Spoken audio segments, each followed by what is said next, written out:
And it doesn't feel like it's doing great. Kind of feels like it's about to break. This is a good one. Just gonna say it's a good one because I'm really mad.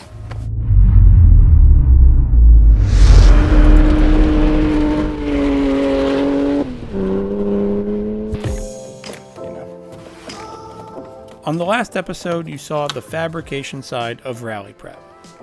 Well, now it's engine teardown time, with a bit of a refresh.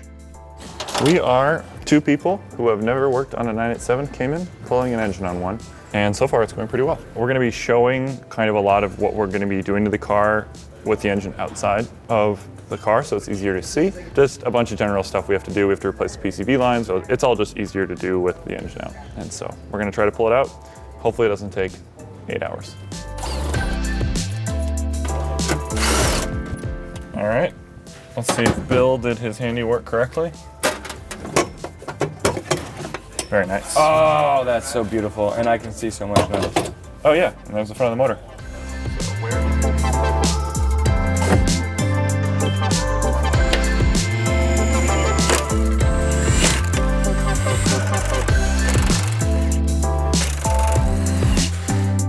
It's a lot of car. A lot of get damaged.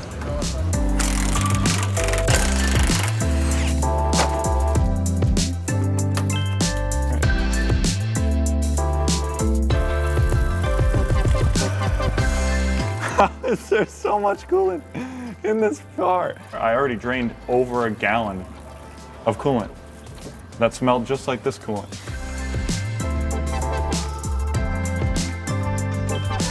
Straight. Keep it going straight. Yep. A little more. Yeah.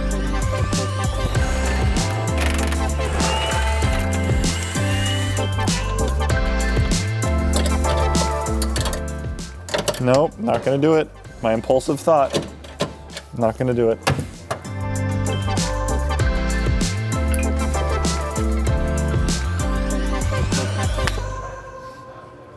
Should bring it over in front of the door so people can peek at it.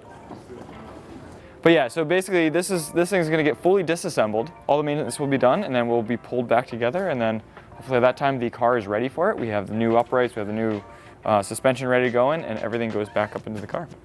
Sweet. So let's get this cleaned up. This is absolutely yeah, let's pressure wash a mess. it. It is disgusting.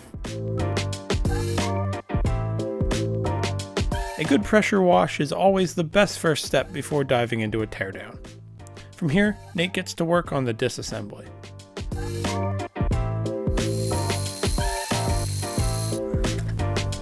Here's our air oil separator removed. This is pretty cool. You can see how this works. Basically, you have air coming in here, circulates around, it separates the oil vapor from the air. The air goes back up and into the intake manifold, where the oil catches in this little catch can and actually drains back into the sump of the engine right here. So kind of a cool piece of tech, very simple. Double row timing chain, we have our cam right here.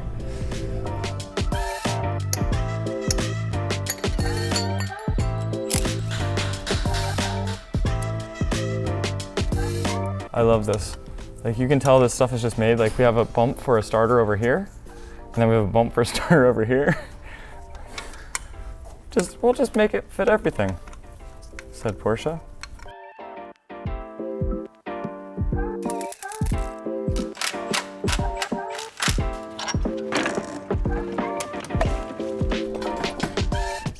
Should be good. Yeah, look at how dirty. Yeah. So we'll be replacing all of it. We'll clean this all out. We got this little clip. We got the bolt for that. We have a little thing here. We have the throat bearing, which that doesn't sound that great.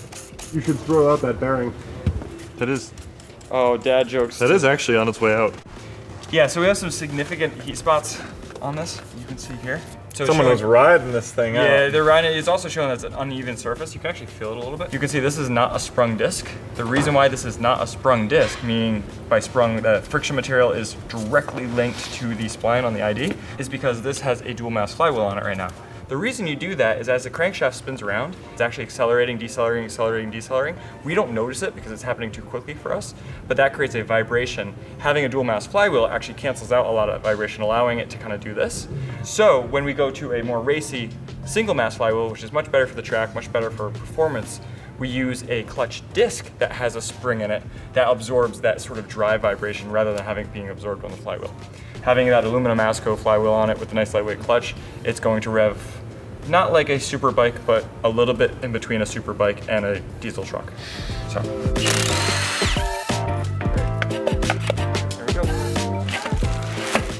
Yucky, yucky. Good thing if you buy a clutch kit from svero.com, you get a rear main seal to replace.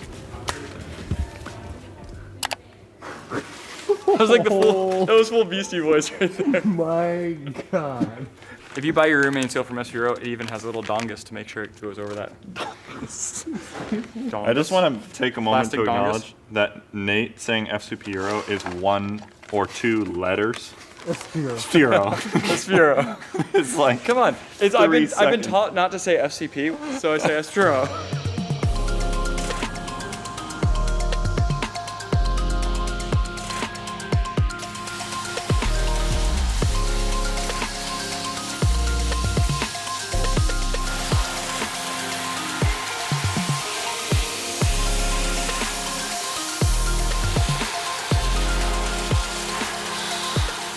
All right, so we got Dan here with DG Media. He's obviously blasting this engine with dry ice. Typical sandblasting is very abrasive. You're gonna etch all the aluminum here, you're gonna etch all the metal, potentially mess up all your sensors, all your wiring. But the dry ice, it's non-abrasive. It's gonna hit the grime, it's gonna lift it and pull it without damaging the surface underneath. So basically, the goal here is we're gonna make this engine look like it doesn't have 120,000 miles on it. Like Yes. It came out of the showroom floor. That's the goal. Get the castings all pretty again, stuff like that. I mean, you did a great job on the transmission. It looks pretty awesome. Yeah, it came up pretty good. Hopefully, you can get a little more grime from here, like Onto me. onto you. Yeah, exactly. Awesome.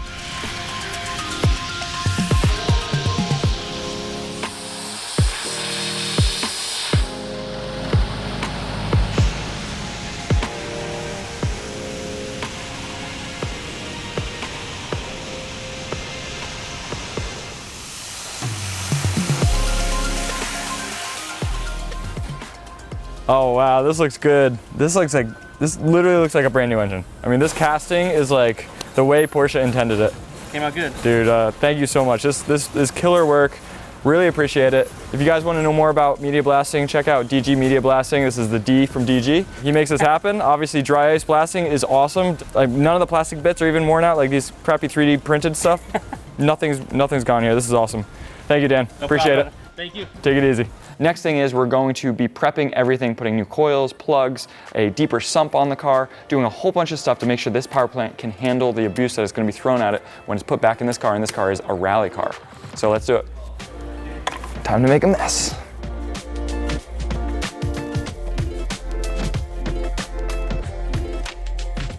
So the M97 engine makes so much horsepower and torque that Porsche needs an extra cable to harness it. If you do get in a front collision with this car, rather than having an M97 come through the back of your seat, this is supposed to stop it from doing that.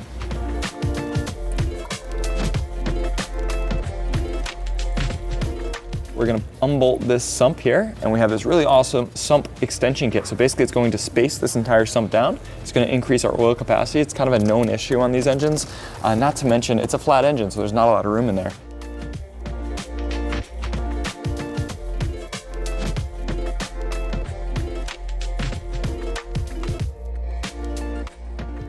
Pretty cool, little windage trays. So basically, oil pump sits here, oil is sloshing around, oil can come down through here and go back into where the pump is, but if it tries to go out through cornering force, it hits something, it stops. So this is basically a proper factory little baffle on this oil pan. Porsche does things right. All right, so while we let this drain out, we're gonna pull the front motor mount off. I'm just gonna let this thing drain, and then we're gonna flip it 180 degrees, and we'll look down in the sump and unbolt that. I feel like I just walked in like some herbery. Nesting with Nate. All right, well, I'm gonna head out.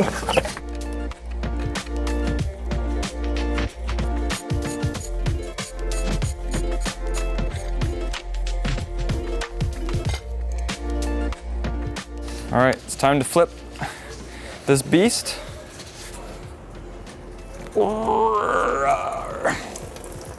Oh, there's still some coolant in there. All right, we are upside down. So here we go. We have actually a really cool pump scavenging system on this car. Obviously you can see our main pickup is right here. Below that we can see the two halves of the engine come together, and then we can see the crankshaft down through here. This is like Christmas morning, just a little less organized, maybe more. There, so we have some new genuine Porsche pump pickups. We have some sealer, so this is going to be our gasket. We have this, which is going to replace that plastic thing, as you can see.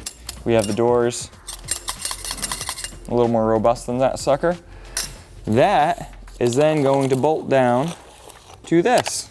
So this is the sump spacer. So this guy is going to space it by that much down. Oil pump spacer, so that's going to space the oil pump down.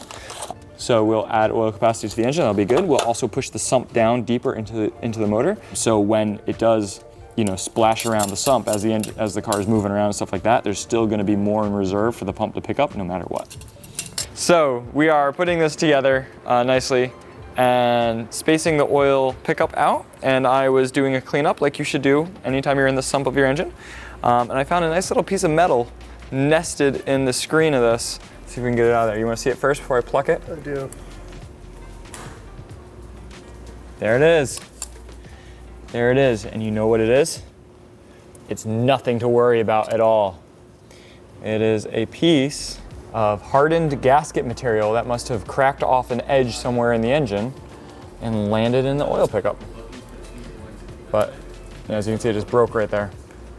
That's what right there. No problem. All right, let's bolt this thing up. I'm gonna spray this out with brake clean one last time. So these are the extended bolts for the extended oil pump pickup. I'm gonna douse them with a little bit of blue Loctite. There's a little strip on there. So we have an O-ring seal surface here. And then we have O-ring down, O-ring seal surface here. Now we're definitely going to want to prime this engine because we're going through all the oil system and really pulling everything apart. So calibrated wrist, set to Porsche spec, which is a little less than most because of the aluminum. Perfect. All right, now we are ready to start assembling the outside of this thing.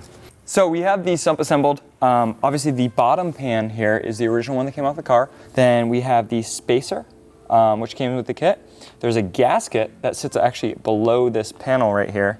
And then what I've done is I've dropped 2 bolts, one on either side, just to make sure we're aligned. Now what I've done is I've installed the 3 spacers, 1, 2, 3. I have these special slightly shorter bolts for the trapdoor setup. I'm gonna be putting blue Loctite on them, drive these through. That should essentially pinch the whole thing together and kind of hold it in place.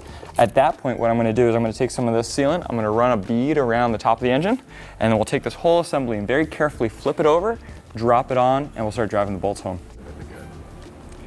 All right, so just carefully, is that hole lining up over there? You wanna just feed that one right in there? Yeah. All right, I got a little thread started over here. I got a little thread started over here.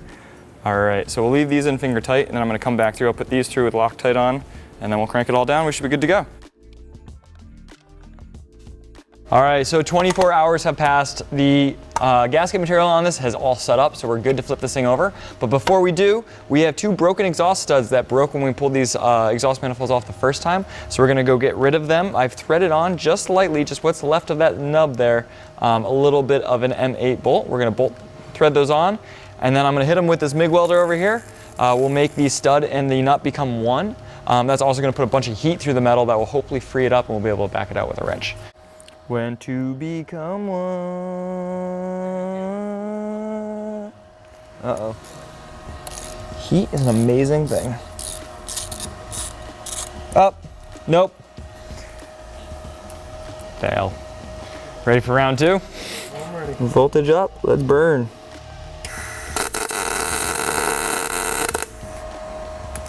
It doesn't feel like it's doing great. Kind of feels like it's about to break. We'll see. And it de-threaded again.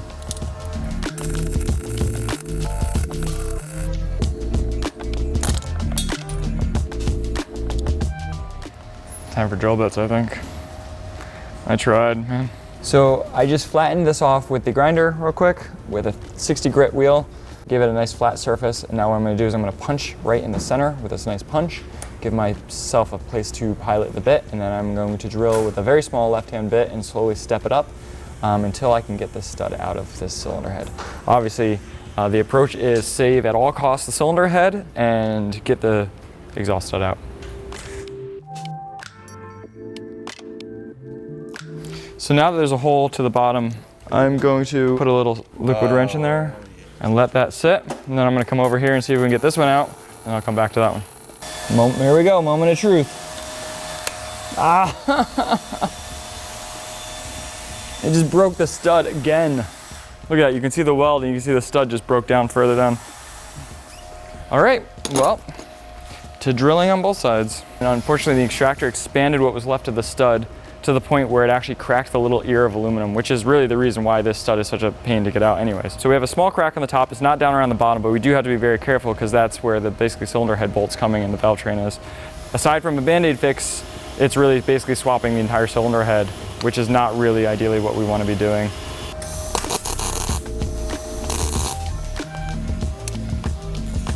OMG. This is a good one. Just gonna say it's a good one because I'm really mad.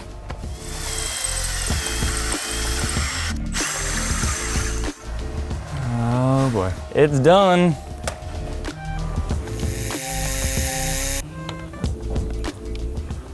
So I actually, yeah, good. It didn't go deeper than that. Now we're transferring over because we still have a bolt over on this side that has broken off. So based on the fact that this is doing the exact same thing as the other side, I'm not even going to try to get the stud out. I'm going to talk to our friend John about potentially welding this. Aluminum transfers heat incredibly quickly, especially the closer areas. And obviously there's a lot of sensitive components. You have your cams and our lifters and all of the stuff that's living under here. Once this is, if this is welded up and repaired, we're still going to have to probably heel coil this one as well.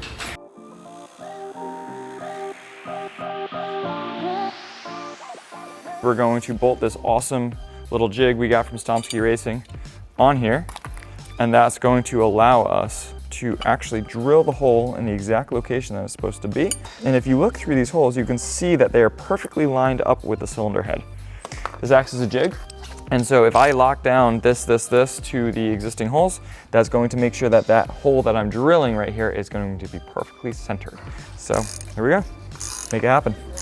All right, so now you can see that everything's lined up, locked in. Drill bushing will go in, and we'll start boring the holes. So we have a 3/16 drill bit, that's gonna be our pilot hole.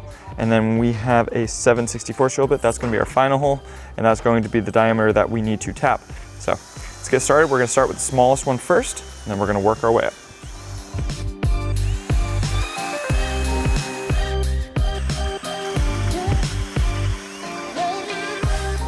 Time for the tap. So we have this beautiful little M8 by 1.25 tap. We have this nice tap holder. This is going to allow us to drive it perfectly straight. I'll put a team of oil on there, and I'm going to very carefully tap this through. Take it off, check it. We should be ready to bolt a header on this side. Oh, this is cutting very, very nicely. No real snags, just nicely, carefully.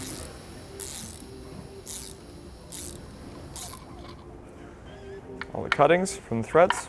So now running it through without the bushing to make sure I get all the cuttings out. All right, let's get this jig off of here. Wow, look how nice that looks. All right, let's do it again on the harder side.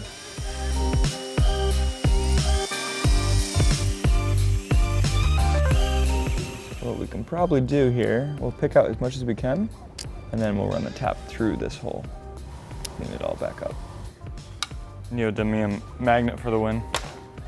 So you can see all the debris that came out of there. I just threaded this in by hand, and you see there's a bit of debris on it. I'm gonna clean it off with some brake clean, run it through one more time, then we'll blow out the hole. You would have never known anything happened there. Tool drop.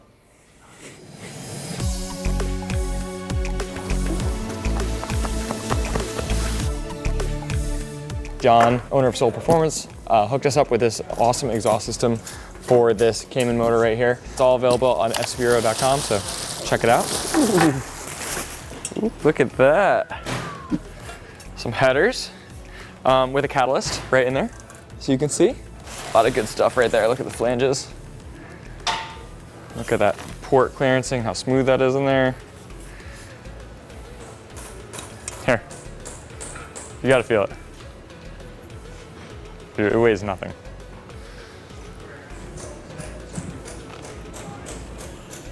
Bro, you know what the copyright laws are? Come back here. We're stealing your ideas. Really tricky exhaust system, Soul Performance, go check them out. So, I went and ordered some Victor Ryan's OEM gaskets. We had them in stock here. One nice thing about having our distribution center behind us. Brand new. Put a lot of faith in these guys. Don't want to have to use my Stomski tool again. You can also get these new bolts from Espiro. Like I said, I would change every oil change with this car if I owned it.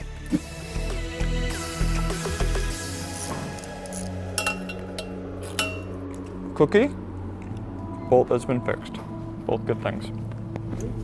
And it looks like we're good. Almost as good as this cookie. Look how nice that repair looks. Hopefully we don't have any exhaust leaks. All right, so we have our M97 right here. We have the sump is done. We have the headers on with our Victor Ryan's gaskets.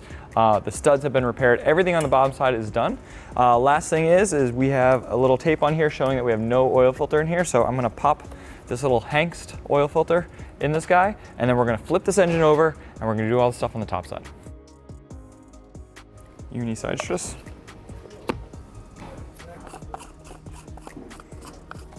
Good and snug. All right, let's flip it. Oh, I hear the baffle. A little more water coming out. We're gonna pull these off and we're gonna start assembling from the top side. First thing we're gonna do though, after we pull these off and clean them up, is we're gonna put spark plugs back in and we're gonna put the coil packs on.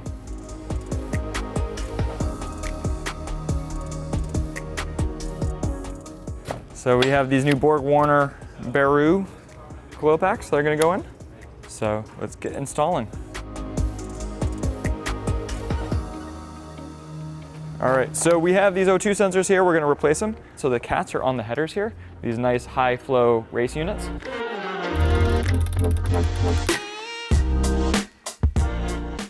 O2 sensors on, plugs and coil packs done. Now we're gonna bring our attention up to the top and we're gonna plug up some of these very critical oil holes on here with the PCV system. So if you buy the Espiro kit, you are going to have this genuine Porsche hose. You may not need it, but honestly, the chances of this thing ripping when you're taking it apart are so high. Last thing you want to be doing is stuck halfway through this job, not to be able to finish it because of a little hose like this. Let's see if I can do this. Oh yeah, look at that. Look at Porsche, they're so cute. It's a little line on the block, just a little line on the hose. You line them up just like Legos, it goes together.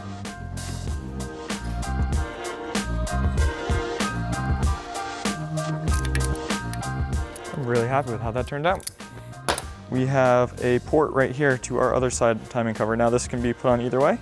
Obviously O-ring seal, this slides right down. And we'll run some bolts through there. I think we're almost ready to put the intake manifolds back on. Out with the old, in with the new. Starting to finally look like an engine again. We have exhaust manifolds, intake manifolds, injectors. We have the last little bit of vacuum plumbing and stuff to kind of sort out and remember, honestly. Look at some old pictures. And then the last bit really is to ditch some of the accessories that were on this engine. So we're gonna have no air conditioning. We're also gonna have no power steering pump up here because we're gonna run electric power steering or electric hydraulic power steering. So we're kind of getting rid of some of the stuff that would live on top of this engine. After that, we're going to be cleaning up the rear main seal, putting the ASCO flywheel clutch on there, and then mating this back with its gearbox. And we'll have a full unit that's ready to shove back in the car. Now I'm confident this diff is going to fit in this gearbox properly. There's some pretty crazy stuff on this transmission. Like I see a lot of room for improvement in here, so we're gonna try to make it better. That's just not acceptable. So that is 500% better than it was. GT3, I present to you, race car.